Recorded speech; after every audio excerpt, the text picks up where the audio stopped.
রাসূলুল্লাহ সাল্লাল্লাহু আলাইহি ওয়াসাল্লাম সেজদায় গিয়ে এত কাঁদছিলেন যে পুরো মসজিদ তার কান্নার আওয়াজে কাঁপছিল। কিন্তু কেন? কি দেখেছিলেন তিনি? হযরত ফাতিমা রাদিয়াল্লাহু আনহা বলেন, একদিন আমি ঘরে ছিলাম। হঠাৎ হযরত আলী রাদিয়াল্লাহু আনহু অত্যন্ত আকুল হয়ে দৌড়ে ঘরে এলেন এবং বললেন, ফাতেমা জলদি চলো, আল্লাহর রাসূল সাল্লাল্লাহু আলাইহি ওয়াসাল্লাম অঝরে কাঁদছেন, আমাদের কারও তার সামনে যাওয়ার সাহস হচ্ছে না। হযরত ফাতেমা বলেন, আমি আর এক মুহূর্ত দেরি না করে নিজের চাদরটা জড়িয়ে দৌড়ে নবীজির হুজরার সামনে গেলাম। ভেতরে গিয়ে দেখলাম আমার বাবা সিজদায় লুটিয়ে পড়ে হাহাকার করে কাঁদছেন। আমি যখন বাবার কাঁধের উপর হাত রাখলাম, তিনি সিজদা থেকে মাথা তুললেন।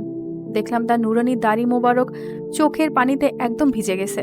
আমি কেঁদে জিজ্ঞেস করলাম, বাবা কেন আপনি এতটা কাঁদছেন? তখন দয়ার নবী সাল্লাল্লাহু আলাইহি সাল্লাম বললেন, ফাতেমা আমার পাশে বসো আর আমার উম্মতের মেয়েদের জন্য আল্লাহর দরবারে হাত তোলো মা।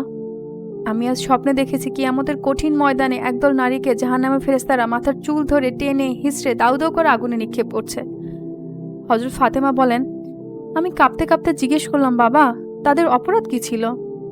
তখন নবী সাল্লাল্লাহু আলাইহি ওয়াসাল্লাম এক বুক কষ্ট নিয়ে বললেন, ফাতেমা এরা ছিল আমার উম্মতের সেই সব কন্যা যারা দুনিয়াতে পর্দা করত না এবং যারা পাতলা ও আটসাট পোশাক পরিধান করত।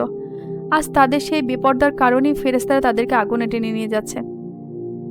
প্রিয় বোনেরা, একটু ভাবুন যে নবী সাল্লাল্লাহু আলাইহি সাল্লাম আজ থেকে 1400 বছর আগে আপনার আমার জন্য সেজদায় কেঁদে চোখ ভাসিয়েছেন। আজ ফ্যাশনের নামে, ট্রেন্ডের নামে পাতলার বেপর্দা পোশাক পরে আমরা কি সেই দয়ার নবীর কলেজে আঘাত করছি না? দুনিয়ার কয়েকদিনের সস্তা প্রশংসা আর লাইক ভিউসের চেয়ে আল্লাহর সন্তুষ্টি আর নবীজির চোখের পানির মূল্য অনেক বেশি। আসুন নিজেকে আজই পরিবর্তন করি।